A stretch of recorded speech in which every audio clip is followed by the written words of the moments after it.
नमस्कार, स्वागत है आपका न्यूज इंडिया में। मैं हूं आपके साथ अंजलि रजावत और एक बार फिर से हम हाजिर हैं अखबार की सुर्खियों के साथ, जहां आप घर पर बैठकर और टीवी का रिमोट साइड रखकर अखबार की सुर्खियों को ध्यान से सुन सकते हैं। आपको दरवाजे तक अखबार उठाने की भी जरूरत नहीं पड़ेगी, क्योंकि हम अखबार की सुर्खियां आपको एक एक करके बताएंगे। और सिर्फ एक नहीं, दो नहीं, हमारे पास कई सारे यहाँ पर अखबार रखे हुए हैं, जिनसे हम एक एक करके जो सुर्खियां आप तक पहुंचनी चाहिए वो हम पहुंचाने वाले हैं। जिसमें कि सबसे पहले हम बात करते हैं, जिसकी सबसे ज्यादा चर्चा है, वो है विधानसभा चुनाव।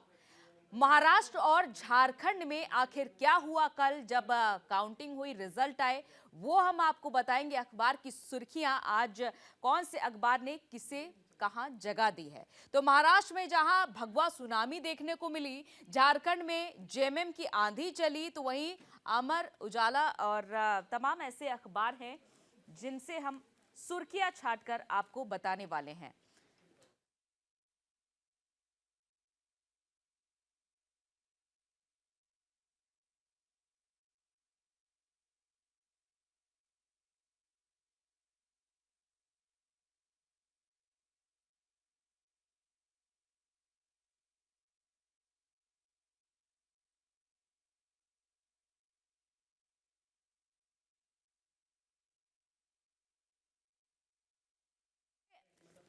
नवभारत टाइम्स ने इस खबर को पहले पेज पर ही जगह दी है कि हवा नहीं बदली सत्ता के गलियारों में। तो नवभारत टाइम्स ने ये हेडलाइन दी है कि हवा नहीं बदली सत्ता के गलियारों में। महाराष्ट्र झारखंड में जो चुनाव हुए हैं, महाराष्ट्र के लिए लिखा गया है नवभारत टाइम्स में कि महायुति यानी एनडीए की महाविजय हुई है। और झारखंड के लिए लिखा है कि सोरेन ने कमाल किया, फिर से जेएमएम प्लस की सरकार। और अब इसी खबर को जहां अमर उजाला ने भी जगह दी है फ्रंट पेज पे ही, और यहां पर अमर उजाला ने हेडलाइंस दी है कि महाराष्ट्र में भगवा सुनामी, झारखंड में जेएमएम की आंधी, झामुमो की आंधी, यानी कि झारखंड मुक्ति मोर्चा की आंधी। तो महायुति की महाजीत, ये यहाँ पर हेडलाइन के ठीक नीचे सब हेडलाइन है, ये देखिए। और आगे बढ़ते हैं यहाँ पर। तो देखिए, महाराष्ट्र चुनाव में बीजेपी के नेतृत्व वाली महायुति ने 80% सीटें जीतकर इतिहास रच दिया है। तो बीजेपी ने 132 सीटें जीतकर अब तक का सबसे बेहतर प्रदर्शन किया है। ये अमर उजाला में आज की फ्रंट पेज पर कुछ लाइनें हम आपको एक बार फिर से बता देते हैं। और देखिए, सहयोगी शिवसेना की 57, एनसीपी अजित गुट की 41 और 3 छोटे सहयोगियों की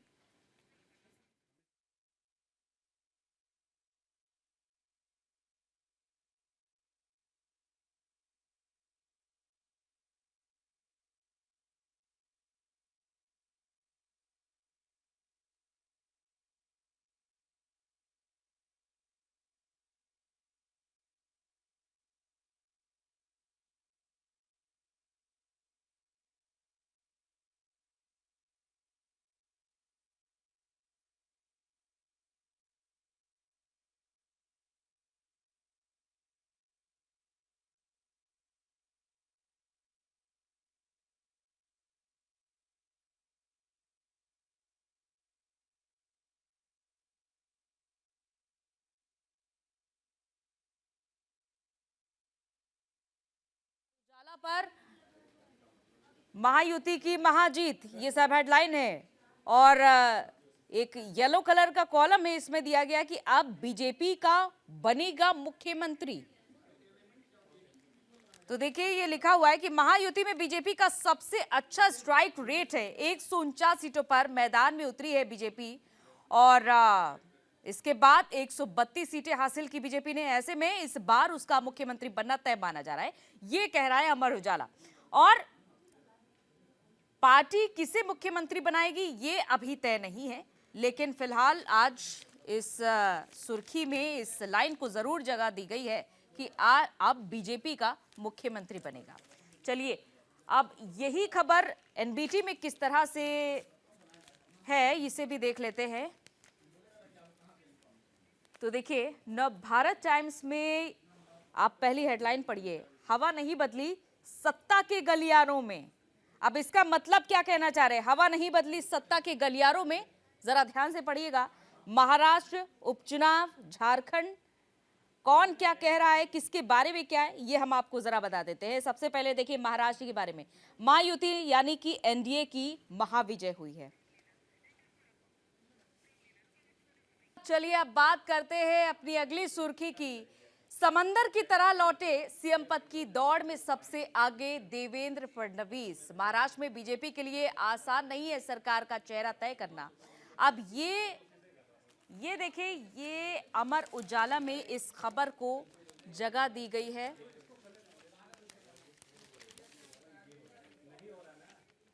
तो जहां असली नकली की लड़ाई अभी तक जारी थी, और इस खबर को ये देखिए जगह दी गई अमर उजाला में दूसरे पेज पर, फ्रंट पेज के बाद ठीक दूसरे पेज पर इसे जगह दी गई है। ये देखिए हम आपको दिखाते हैं।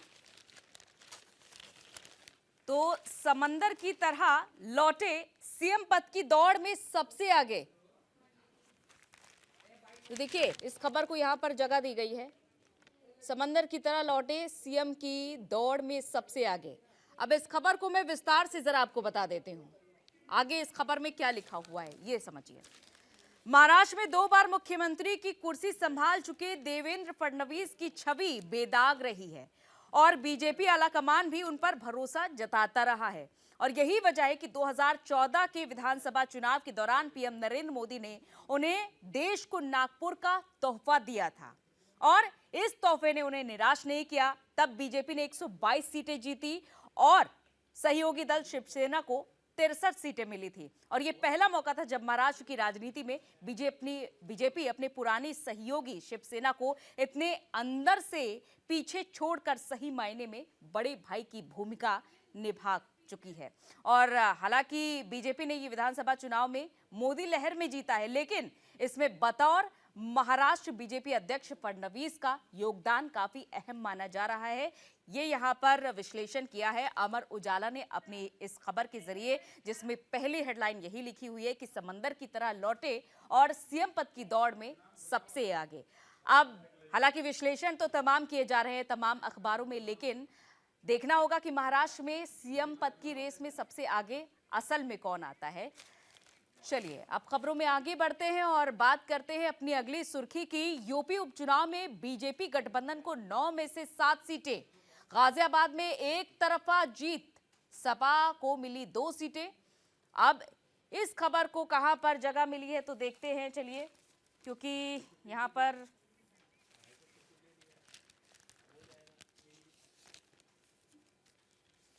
उत्तर प्रदेश की भी बात कर लेते हैं, क्योंकि यूपी उपचुनाव में जहां हमने देखा कि समाजवादी पार्टी को काफी ज्यादा उम्मीदें थी कि वो फिर से पछाड़ देगी लोकसभा चुनाव के बाद, ये उम्मीद और ज्यादा, ये कॉन्फिडेंस ज्यादा बढ़ गया था, लेकिन फिलहाल ऐसा होता हुआ दिखा नहीं और देखने को मिला कि यहां पर दांव उल्टा पड़ गया।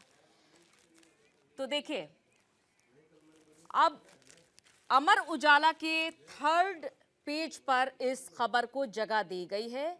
ये देखिए, मैं एक बार फिर से आपको जरा ध्यान से दिखाती हूँ। बीजेपी गठबंधन को 9 में से 7 सीट और गाजियाबाद में एक तरफा जीत।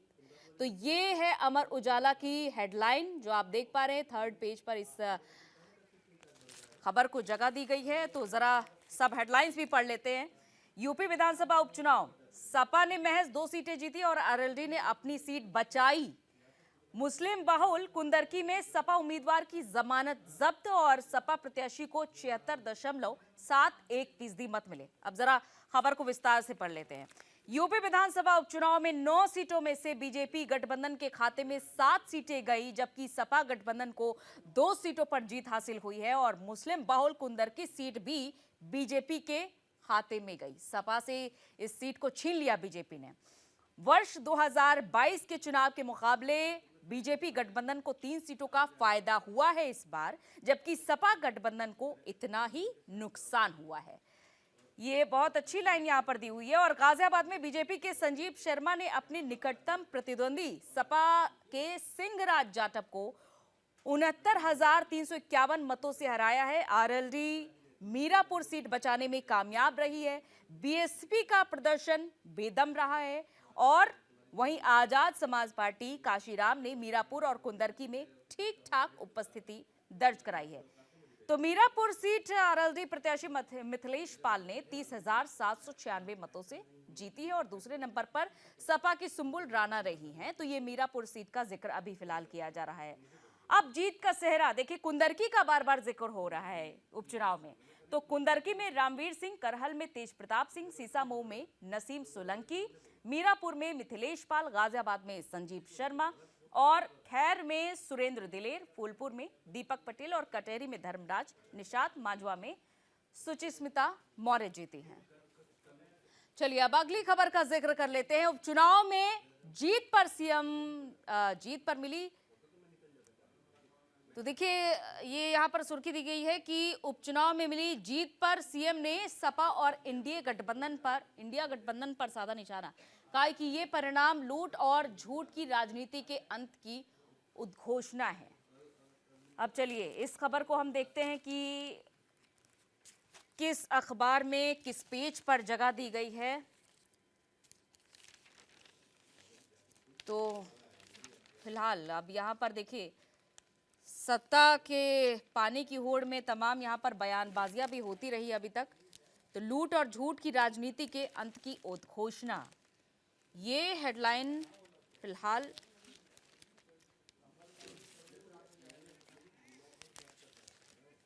तो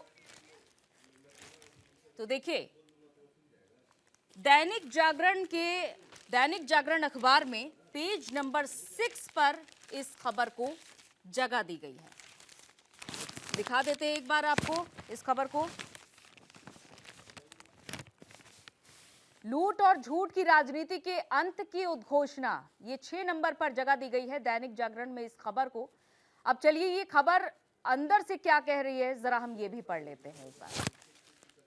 तो देखिए, लूट और झूठ की राजनीति के अंत की उद्घोषणा, क्या मतलब है इसका? विधानसभा उपचुनाव और महाराष्ट्र में बीजेपी गठबंधन को मिली प्रचंड जीत के बाद मुख्यमंत्री योगी आदित्यनाथ शनिवार को पार्टी कार्यालय पहुंचे और उन्होंने इसका श्रेय प्रधानमंत्री नरेंद्र मोदी को दिया और कहा कि ये जीत एक रहेंगे, सेफ रहेंगे पर जनता जनार्दन की मुहर है।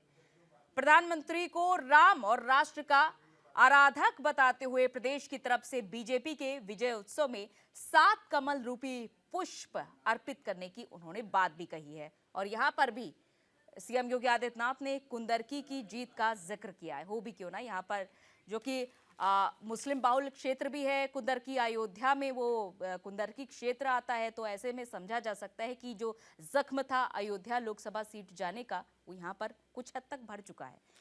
तो कुंदरकी क्योंकि समाजवादी पार्टी से छीन लिया आखिरकार बीजेपी ने, तो इसका जिक्र बार बार किया भी जा रहा है बीजेपी की ओर से, तो इसे अखबार की सुर्खियों में भी जगह दी गई है। अब आगे देखिए, उपचुनाव में प्रशासन ने सपा के वोटर्स पर डंडे चलाए, बंदूकें दिखाई, ये कह रही है डिंपल यादव, इसी सुर्खी के नीचे दिया हुआ है। तो उपचुनाव के परिणाम पर सपा सांसद डिंपल यादव ने कहा है कि उपचुनाव में बीजेपी सरकार के इशारे पर जिला प्रशासन ने जमकर धांधली की है। तो हो भी क्यों ना, देखिए जो उपचुनाव हुए नतीजे अनुरूप नहीं रहे हैं, अनुकूल नहीं रहे हैं समाजवादी पार्टी के, तो ऐसे में यहाँ पर अब सवाल तो उठाए ही जाएंगे और सवाल उठ रहे हैं तो इस तरह से बयानबाजी भी होंगी। तो ये कहा गया है डिंपल यादव की ओर से कि बंदूकें दिखाई गई है उपचुनाव के दौरान और प्रशासन ने सपा के वोटर्स पर डंडे चलाए हैं। खैर, तो उपचुनाव परिणाम तो सामने आए बीते कल और फिलहाल सभी के अलग अलग बयान यहाँ पर अब सामने आ रहे हैं, लेकिन सीधे तौर पर ये देखा जा रहा है कि बटेंगे तो कटेंगे जो नारा सीएम योगी आदित्यनाथ ने दिया था, उसके साथ साथ अब वो एक नारा और जोड़ चुके हैं पीएम नरेंद्र मोदी का, वो है एक है तो सेफ है। चलिए बढ़ते हैं अब अपनी अगली खबर की ओर और जानते हैं कि आगे क्या है सुर्खियों में। वायनाड में शानदार जीत से प्रियंका की संसद में एंट्री अब हो चुकी है। तो वायनाड जीत का भी जिक्र कर लेते हैं क्योंकि प्रियंका गांधी ने जब अब संसद में एंट्री कर ली है तो इसको लेकर अब सुर्खियां अखबार की क्या कह रही है अपने विश्लेषण के तौर पर। तो देखिए, फ्रंट पेज पर ही, अमर उजाला के फ्रंट पेज पर ही इस सुर्खी को जगह दी गई है। वायनाड से अब प्रियंका की एंट्री हो चुकी है संसद में। तो ये देखिए, इस सुर्खी को जगह दी गई है जहां शानदार जीत से प्रियंका की संसद में एंट्री हो चुकी है। राष्ट्रीय महासचिव के पद पर अभी तक थी प्रियंका गांधी, और किस तरह से उन्होंने बड़ी जीत हासिल की है वो जरा हम इस बारे में पढ़ लेते हैं। आपको बताते हैं सुर्खी के बारे में कि कांग्रेस महासचिव प्रियंका गांधी वाड्रा की चुनावी पारी का शानदार आगाज हुआ है, ये हम सभी ने देखा। प्रियंका ने केरल की वायनाड लोकसभा सीट पर उपचुनाव में 4,10,000 से ज्यादा मतों से जीत हासिल की है। वायनाड में वैसे तो प्रियंका को भाई राहुल गांधी की तुलना में कम वोट मिले, लेकिन जीत के अंतर के नजरिए से उन्होंने राहुल गांधी को यहां पर पछाड़ दिया है। आम चुनाव में क्योंकि राहुल गांधी को 6,47,445 वोट मिले थे, जबकि प्रियंका गांधी को 6,22,338 वोट मिले। हालांकि उपचुनाव में कम मतदान होते हैं अमूमन, ये देखा जाता है, और इसके बावजूद प्रियंका गांधी ने बहुत बड़ी जीत हासिल की है। तो उपचुनाव में प्रियंका गांधी ने जहां इस सीट को बचाए रखा, लेकिन उन्होंने बहुत बड़ी जीत भी यहां पर हासिल की है, और अब वो संसद में भी एंट्री कर चुकी है। क्योंकि कई लोग जानना चाहते थे कि आखिर प्रियंका कब मेन चुनाव में आएंगी, यानी कि चाहे हम विधानसभा चुनाव के दौरान देखें, उत्तर प्रदेश में उन्होंने पूरी ताकत झोंक दी थी, लेकिन वो मुख्य चुनाव का हिस्सा नहीं बनी थी।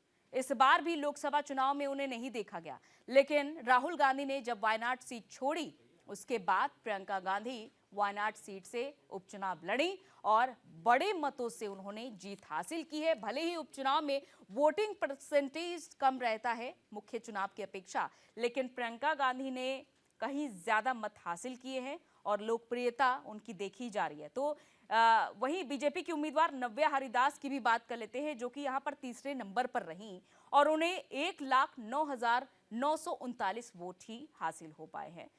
तो लोकसभा चुनाव में राहुल वायनाड के साथ ही यूपी के रायबरेली से चुनाव जीते थे। उन्होंने वायनाड सीट से इस्तीफा दे दिया था। इसके बाद प्रियंका गांधी को यहां से उम्मीदवार बनाया गया था। जाहिर तौर पर वो अब फ्रंट फुट पर लड़ती हुई नजर आई, लेकिन अब आगे की राजनीति उनके लिए कैसी रहने वाली है, ये भी एक चर्चा का विषय बना रहेगा। क्योंकि हर कोई जानना चाहता था कि लड़की हूं, लड़ सकती हूं का नारा देने वाली प्रियंका गांधी अब आगे क्या कमाल करने वाली है। तो चलिए अब बात करते हैं अपनी अगली खबर की। क्या है अगली खबर, ये समझते हैं। क्योंकि अभी तक हम बात कर रहे थे प्रियंका गांधी की धमाकेदार एंट्री की, अब वो एंट्री कर चुकी है संसद में। तो अब आगे क्या बड़े बदलाव देखने को मिलने वाले हैं कांग्रेस में? क्या राहुल गांधी और प्रियंका गांधी एक साथ एकजुट होकर कोई बड़ा निर्णय लेने वाले हैं?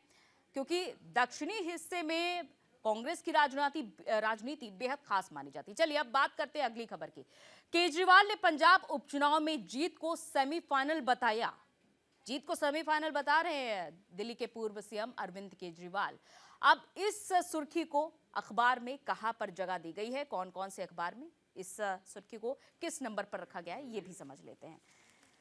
तो देखिए, अरविंद केजरीवाल अब जब जिक्र कर ही रहे हैं कि सेमीफाइनल है ये, तो इसे अखबार किस तरीके से इसका विश्लेषण कर रहे हैं, जरा ये समझ लेते हैं। तो ये दैनिक जागरण है फिलहाल मेरे हाथ में, और दैनिक जागरण में इस सुर्खी को कहां पर जगह दी गई है, जरा ये देख लेते हैं। क्योंकि पंजाब विधानसभा उपचुनाव में आम आदमी पार्टी ने 4 में से 3 सीटें हासिल की है। तो 4 में से 3 सीटें हासिल करना, वो भी कांग्रेस के गढ़ में सेंधमारी करते हुए एक सीट हासिल कर ली है। हालांकि कांग्रेस ने भी एक सीट जीती है, लेकिन दूसरी तरफ ये देखा जा रहा है कि जो पार्टियां इंडिया ब्लॉक में एक साथ है, तो वहीं अब जब चुनाव हो रहे हैं, यानी कि विधानसभा उपचुनाव में एक दूसरे के खिलाफ नजर आई है। तो देखिए, दैनिक जागरण में इस सुर्खी को, यानी कि केजरीवाल ने पंजाब में उपचुनाव में जीत को सेमीफाइनल बताया, ये 5वें नंबर पर जगह दी गई है। देखिए, 5वें नंबर पर इस सुर्खी को जगह दी गई है कि पंजाब में आम आदमी पार्टी ने इतिहास रच दिया है। ये देखिए, केजरीवाल ने पंजाब उपचुनाव को जीत का सेमीफाइनल बताया है। अब इस सुर्खी के बारे में जरा हम विस्तार से पढ़ लेते हैं। दैनिक जागरण के 5 नंबर पेज पर इस सुर्खी को जगह दी गई है। आम आदमी पार्टी के राष्ट्रीय संयोजक अरविंद केजरीवाल ने शनिवार को पंजाब उपचुनाव में 4 में से 3 सीटों पर अपनी पार्टी की जीत को दिल्ली विधानसभा चुनाव का सेमीफाइनल करार दिया है। जरा इस बात को गौर करिएगा। उन्होंने कहा है कि पार्टी दिल्ली में एक और ऐतिहासिक जनादेश की ओर बढ़ चुकी है और केजरीवाल ने यह भी कहा कि साल 2013, 2015 और 2020 के बाद आम आदमी पार्टी अब 2025 में दिल्ली जीतकर इतिहास रचने जा रही है। यानी कि उन्होंने पहले से ही उद्घोष कर दिया है कि दिल्ली तो आम आदमी पार्टी ही जीतेगी और पंजाब उपचुनाव में महज 4 सीटों पर उपचुनाव हुए थे, लेकिन जिस तरह से 3 सीटें जीती, अब कॉन्फिडेंस में आ चुकी है आम आदमी पार्टी और दिल्ली के पूर्व सीएम अरविंद केजरीवाल। और कॉन्फिडेंस में वो कह रहे हैं कि दिल्ली में होने वाले विधानसभा चुनाव में आम आदमी पार्टी ही जीतने वाली है। चलिए अब बात करते हैं अपनी अगली खबर की। बिहार की 4 सीटों पर एनडीए ने अपना परचम लहराया है। विपक्षी गठबंधन ने 3 सीटें गंवाई हैं। प्रशांत किशोर की पार्टी फेल हुई है। अब इस खबर को कहां पर जगह दी गई है ये देखते हैं हम। तो दैनिक जागरण के पेज नंबर 12 पर इस खबर को जगह दी गई है। बिहार की 4 सीटों पर एनडीए का परचम लहराया। अब जरा देखिए कि दैनिक जागरण पे इसे किस तरह से जगह दी गई है। बिहार विधानसभा उपचुनाव की 4 सीटों पर एनडीए ने जीत दर्ज की है।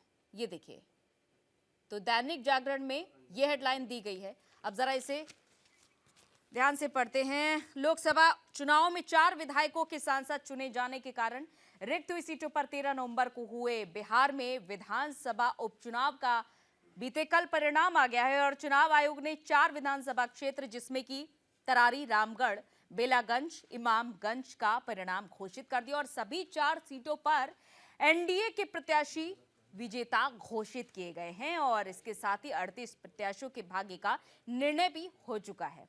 तो फिलहाल दैनिक जागरण में इसे हेडलाइन दी गई है कि बिहार विधानसभा उपचुनाव की 4 सीटों पर आरजेडी ने जीत दर्ज की है। हालांकि जिक्र यह भी किया गया है कि किसे कितने मत मिले हैं, जरा ये भी जान लेते हैं। क्योंकि जहां जेडीयू को कुल 73,334 मत मिले हैं, वहीं आरजेडी के 4 प्रत्याशियों में बेलागंज विधानसभा क्षेत्र का जिक्र करा जा रहा है। यहाँ पर जेडीयू की मनोरमा देवी को सबसे बड़ी जीत मिली है और मनोरमा ने आरजेडी के विश्वनाथ यादव को 21,391 मतों से यहां पर हराया है। चलिए अब बात करते हैं अपनी अगली खबर की। तो अगली खबर क्या है? बंगाल के बारे में है ये अगली खबर, जहां बंगाल की राज्यपाल ने राजभवन में अपनी ही प्रतिमा का अनावरण किया है। तो अब इस खबर को कहां पर जगह दी गई है, देखते हैं कौन से अखबार में यहां पर जगह दी गई है, जहां बंगाल के राज्यपाल ने अपनी ही प्रतिमा का अनावरण किया है। तो दैनिक जागरण के पेज नंबर 9 पर इस खबर को जगह दी गई है। तस्वीरों में भी नजर आ रहे हैं बंगाल के राज्यपाल अपनी ही प्रतिमा का अनावरण करते हुए। यह है दैनिक जागरण का पेज नंबर 9 और खबर क्या है अंदर से ये भी जरा हम आपको बता देते हैं विस्तार से। क्या विश्लेषण किया गया है, क्या कह रही है ये अंदर की खबर, तो जरा पढ़ते हैं। बंगाल के राज्यपाल डॉक्टर सीवी आनंद बोस का शनिवार को 2 साल का कार्यकाल पूरा हुआ और इस मौके पर राजभवन में आयोजित कार्यक्रम में राज्यपाल द्वारा कथित रूप से अपनी ही प्रतिमा का अनावरण करने को लेकर विवाद भी खड़ा हो गया है और कई लोग इसे आत्म प्रशंसा बताते हुए इसकी आलोचना भी कर रहे हैं। राजभवन ने स्पष्ट किया कि प्रतिमा का अनावरण राज्यपाल द्वारा नहीं किया गया था, बल्कि ये प्रतिमा कलाकार और भारतीय संग्रहालय द्वारा भेंट की गई थी।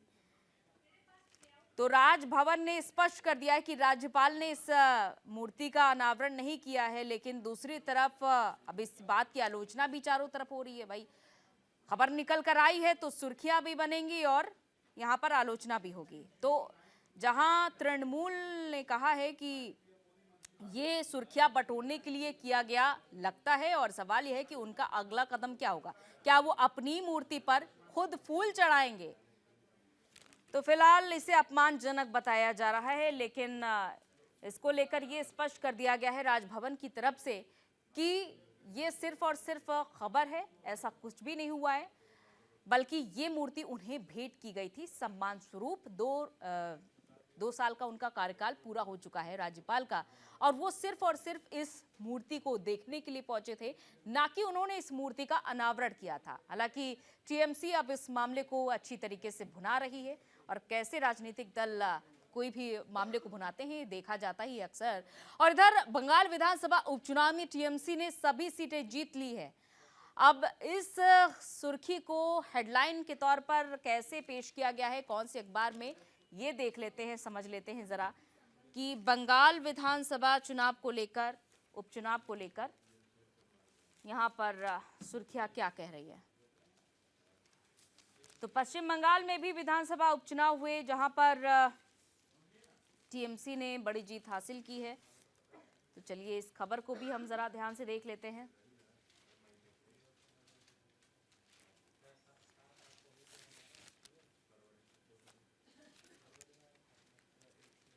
तो बंगाल विधानसभा चुनाव में टीएमसी ने जीत हासिल की है, और इस खबर को भी अखबार में जगह दी गई है। तो ये समझ लेते हैं कि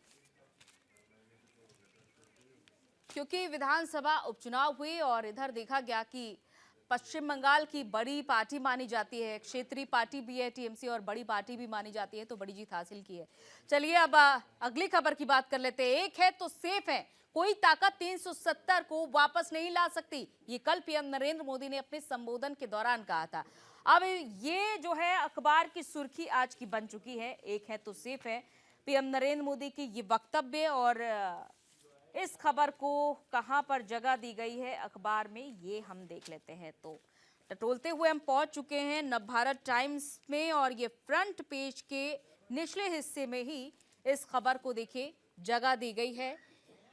और देखिए, एक है तो सेफ है और कोई ताकत 370 वापस नहीं ला सकती, ये पीएम नरेंद्र मोदी ने अपने संबोधन में कहा था।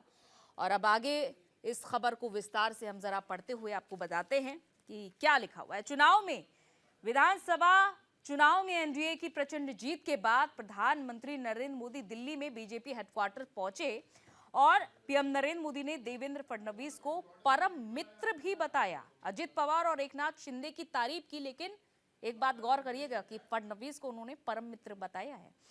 तो वही कांग्रेस पर तीखा हमला भी बोला। मोदी ने कहा कि हरियाणा चुनाव के बाद महाराष्ट्र से मिला सबसे बड़ा संदेश एकता का है, और एक है तो सेफ है, और देश का महामंत्र बन चुका है ये। कुछ लोगों ने विश्वासघात का सहारा लेकर महाराष्ट्र में अस्थिरता पैदा करने की कोशिश की, मतदाताओं ने उन्हें सजा दी है, और कांग्रेस का शाही परिवार सत्ता के लालच में जातिवाद का जहर फैला रहा है। वहीं अब दुनिया की कोई भी ताकत संविधान के आर्टिकल 370 को वापस नहीं ला सकती। तो पीएम नरेंद्र मोदी का कल का ये सबसे बड़ा वक्तव्य है, या फिर बयान भी कह सकते हैं, स्टेटमेंट है कि 370 वापस नहीं ला सकती दुनिया की अब कोई भी ताकत। अब उन्होंने स्पष्ट तौर पर कह दिया है।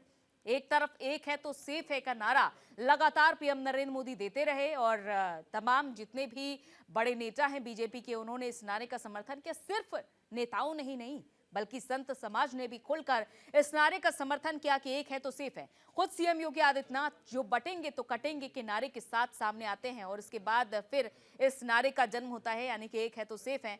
खुद सीएम योगी आदित्यनाथ अपने ट्वीट में एक है तो सेफ है का जिक्र करते हुए नजर आए, और पीएम नरेंद्र मोदी को हर कोई इस जीत का क्रेडिट देता हुआ नजर आ रहा है। जाहिर तौर महाराष्ट्र में 288 में से जितनी बड़ी जीत हासिल की है एनडीए ने, महायुति ने, उसको अब बखूबी भुनाया जा रहा है बीजेपी की तरफ से, और खुद को बड़े भाई की भूमिका के तौर पर बीजेपी देख भी रही है। और पीएम नरेंद्र मोदी जब हेडक्वार्टर पहुंचे तो सबसे पहले उन्होंने जिक्र किया फडणवीस का, और उन्होंने कहा कि देवेंद्र फडणवीस परम मित्र है।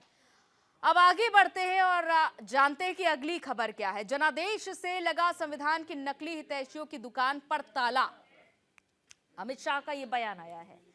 उन्होंने कहा है कि जनादेश से नकली दुकान चलाने वालों पर अब ताला लग चुका है। चलिए अब इस खबर को टटोलते हैं, और ये खबर है फिलहाल कि जनादेश से संविधान के नकली हितैषियों की दुकान पर ताला लग चुका है।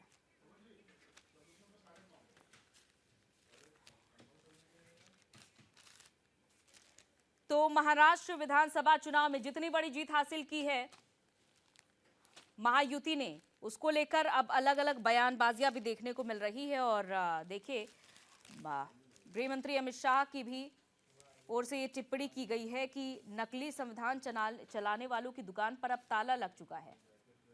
तो ये कहना है गृह मंत्री अमित शाह का, तो उन्होंने ये जिक्र किया है। और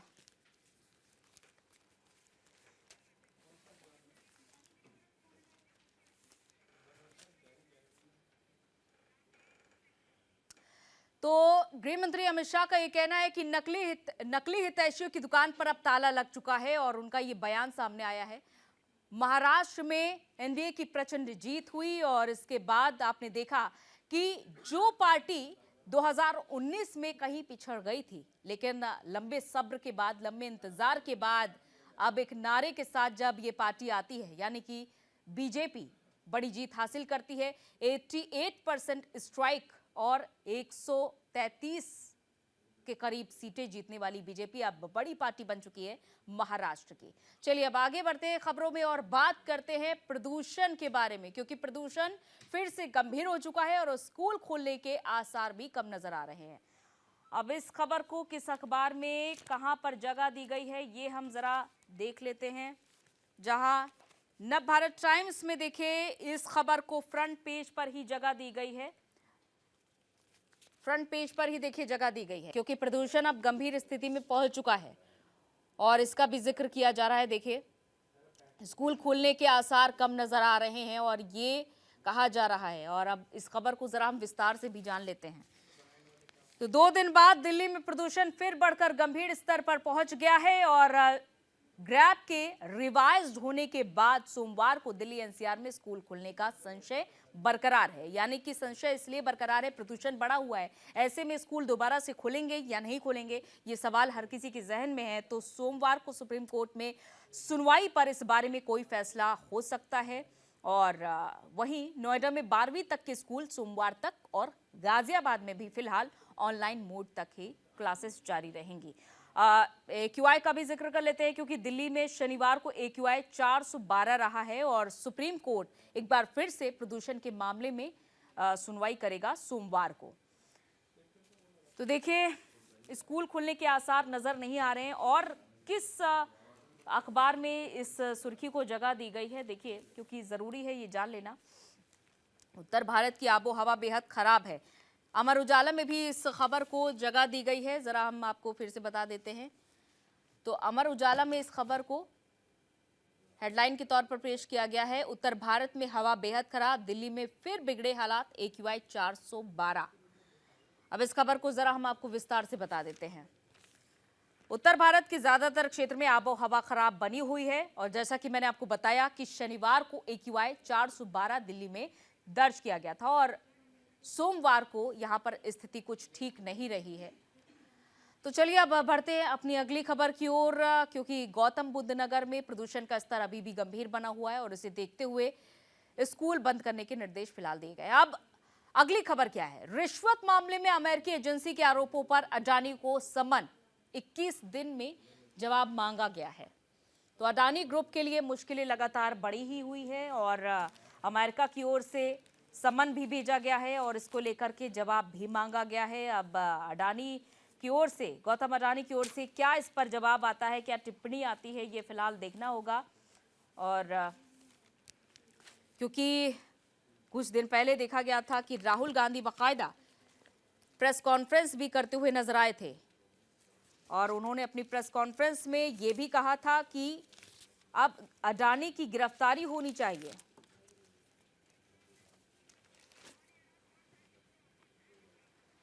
तो अडानी ग्रुप के चेयरमैन गौतम अडानी और उनके भतीजे सागर अडानी को अमेरिकी सिक्योरिटीज एंड कमीशन यानी कि SEC ने कल सम्मन भेजा और अमेरिकी SEC ने अडानी को उन पर लगे रिश्वतखोरी और धोखाधड़ी के आरोपों पर अपना रुख स्पष्ट करने के लिए तलब भी किया है। और अडानी के अहमदाबाद स्थित शांतिवन फार्म हाउस और उनके भतीजे सागर के उसी शहर में बोधक देव रेजिडेंसी पर 21 दिन के अंदर एसईसी को जवाब देने के लिए समन भेजा है। तो न्यूयॉर्क ईस्टर्न डिस्ट्रिक्ट कोर्ट के माध्यम से भेजे गए नोटिस में कहा गया है कि इस समन की तामील के 21 दिनों के अंदर जिस दिन आपको ये समन मिला उसे छोड़कर आपको वादी एसईसी को अटैच शिकायत का जवाब देना होगा या फिर federal rules of civil procedure के नियम 12 के तहत एक मोशन सर्व करना होगा।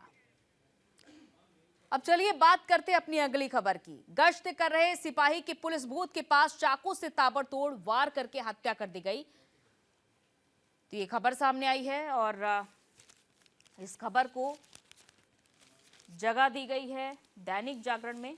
जरा ये देख लेते हैं।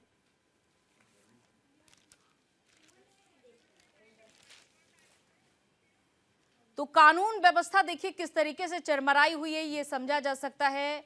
कानून व्यवस्था को लेकर उच्च स्तरीय बैठक के 12 घंटे भी नहीं बीते कि दिल्ली में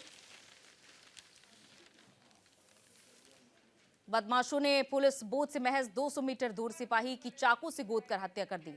और सिपाही दक्षिणी पूर्वी जिले के गोविंदपुरी में कल सुबह गश्त कर रहा था और ऑन ड्यूटी पुलिसकर्मी की हत्या के बाद से इलाके में दहशत का माहौल है। स्थानीय लोगों ने पुलिस गश्त बढ़ाने की मांग की और क्राइम ब्रांच ने मुठभेड़ के दौरान एक बदमाश को गिरफ्तार कर लिया है। बदमाश के पैर में गोली लगने से उसे अस्पताल में भर्ती कराया गया और उसके साथियों की तलाश में छापेमारी भी की जा रही है। तो गोविंदपुरी थाना पुलिस ने कृष्ण नाम के आरोपी को पकड़ भी लिया है।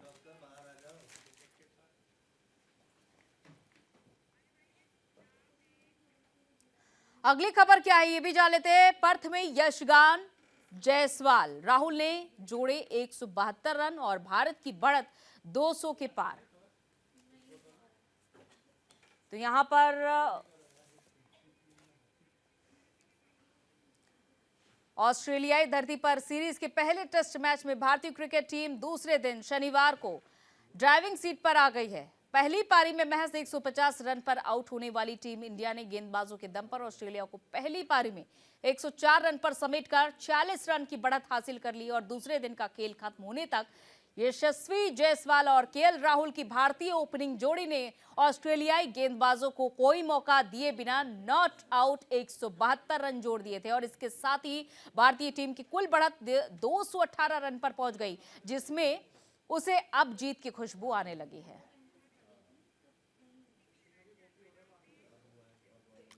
और इधर पाकिस्तान के खैबर पख्तूनवा में हिंसक झड़प हुई है जहां 37 लोगों की मौत हो चुकी है। तो हिंसक झड़प में 37 लोगों की मौत हुई है और खबर क्या है ये भी जान लीजिए कि पाकिस्तान के अशांत खैबर पख्तूनवा में प्रांत में कबायली गुटों के बीच हुई हिंसा में पिछले 24 घंटे में कम से कम 37 लोग मारे गए और कई अन्य लोग घायल भी हुए हैं। अफगानिस्तान की सीमा से लगे कुर्रम जिले में यात्री वैन पर हुए हमले के बाद अलीजई और बागन कबायली गुटों के बीच हिंसा भड़क गई और यात्री वैन पर हुए हमले में कुल 47 लोग मारे गए हैं।